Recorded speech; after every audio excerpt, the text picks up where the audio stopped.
کیونکہ ایک بڑا امتحان اس لیے بھی تھا کہ اس قسم کی جعلی رپورٹس جو ہیں وہ پھیلائی جا رہی تھیں میڈیا کے اوپر کہ جناب خدا نخواستہ عمران خان صاحب کی مقبولیت کم ہو گئی ہے پاک بھارت جنگ کے بعد، حالانکہ یہ بالکل کوئی بات بنتی بھی نہیں تھی۔ اس جنگ سے پہلے بھی اور اس جنگ کے بعد بھی عمران خان صاحب کے مقبولیت میں اضافے کی وجہ یہی سمجھی جانی چاہیے کہ نہ صرف عمران خان صاحب اپنے آئینی قانونی موقف کے اوپر ڈٹ کے کھڑے ہوئے ہیں، بلکہ اس کے ساتھ ساتھ اس اہم ترین اور نازک موقع پر جس قسم کی سمجھداری کا، جس قسم کے ایک سٹیٹس مین ہونے کا، جس قسم کے ایک نیشنلسٹ جو ہے وہ لیڈر ہونے کا، قوم کے لیڈر ہونے کا ثبوت عمران خان صاحب نے دیا ان کے 29 اور 30 اپریل کو پاک بھارت جنگ کے حوالے سے آنے والے بیانات، جس میں انہوں نے بھارت کو اور نریندر مودی کو واضح انداز میں للکارا۔ اس نے پاکستانی عوام کو کھڑا کر دیا اور پاکستانی عوام ڈٹ کر کھڑے ہو گئے بھارت کے خلاف، نریندر مودی کے خلاف۔ پاکستانی قوم ایک ہو گئی، پاکستانی اداروں کے بھی پیچھے کھڑی ہو گئی، اور عمران خان صاحب نے یہ کہا کہ یہ جو ہمارا آپس کا معاملہ ہے یہ ہم آگے چل کر بعد میں دیکھیں گے، لیکن اس جنگ زدہ ماحول کے اندر میں پاکستانی عوام کو یہ کہتا ہوں کہ وہ ڈٹ کر کھڑے ہو جائیں۔ اس سے ایک بڑا اچھا سگنل بھی گیا اور یہ سمجھا جانے لگا کہ شاید عمران خان صاحب اب کوئی ڈیل کرنے کے لیے تیار ہو جائیں گے،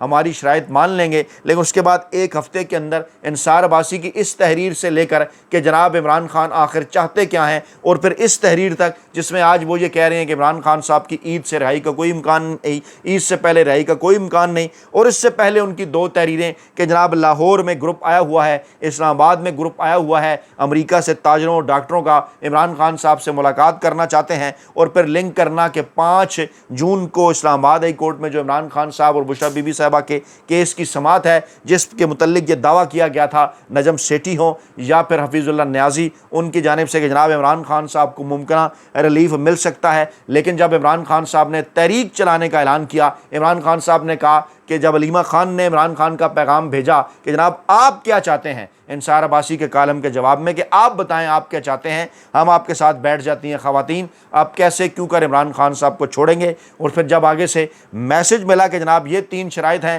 کہ 9 مئی کے اوپر معافی منگوائیں اور اس کے ساتھ ساتھ جناب 26ویں یعنی ترمیم قبول کروائیں، 3 سال کے لیے خاموش ہو جائیں، تو عمران خان صاحب نے جواب دیا کہ آپ نے 3 سال کی بات کی وقت کے یزید کے خلاف، تو میں 3 منٹ بھی خاموش نہیں ہوں گا، 26ویں یعنی ترمیم بالکل منظور نہیں ہے، اور 9 مئی کے اوپر وہ معافی مانگیں جنہوں نے CCTV فوٹیج چرائی ہے۔ اس کے بعد ماحول یکسر تبدیل ہو کر رہ گیا، اور پوری وہ پاکستانی قوم جس کو یہ کنفیوز کر دیا گیا تھا کہ جناب جنگ کے اس ماحول کے اندر کہ شاید عمران خان خدا نخواستہ کوئی ڈیل کرنے جا رہے ہیں، وہ عمران خان صاحب کی آواز پر لبیک کہتے ہوئے عمران خان صاحب نے چند دن پہلے جب بیان ٹویٹ کے ذریعے جو ہے وہ پاکستانی عوام تک پہنچایا، تو سمبڑیال الیکشن کے حوالے سے بھی عمران خان صاحب نے پاکستانی عوام کو واضح اور صاف پیغام دیا کہ آپ نے گھروں سے نکلنا ہے، ڈٹ کے نکلنا ہے، اس آپ نے فسطائیت کا مقابلہ کرنا ہے، گھروں سے نکل کر آپ نے ووٹ کرنا ہے۔ اس کے بعد چاہے وہ فارم 47 کے ذریعے ہی اپنے جعلی نتائج دیتے رہیں، لیکن آپ نے ملکی میڈیا کو، بین الاقوامی میڈیا کو،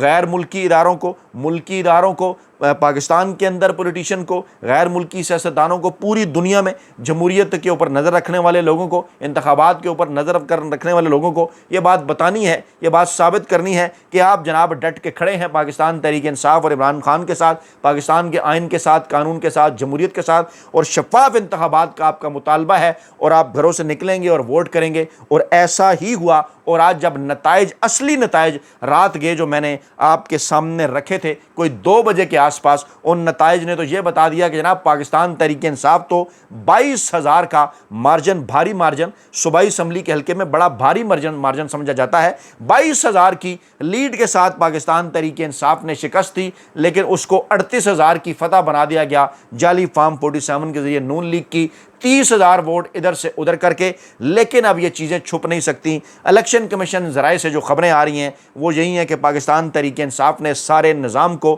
مکمل طور پر جو ہے وہ شکست فاش دی ہے۔ اب اس ماحول کے اندر بلاول بھٹو زرداری صاحب کی سربراہی میں وفد جناب پہنچا ہے امریکہ، بظاہر کہا جا رہا ہے کہ سیکرٹری جنرل اقوام متحدہ سے، صدر جنرل اسمبلی سے اور سلامتی کونسل کے اراکین سے ملاقاتیں کرے گا پاک بھارت جنگ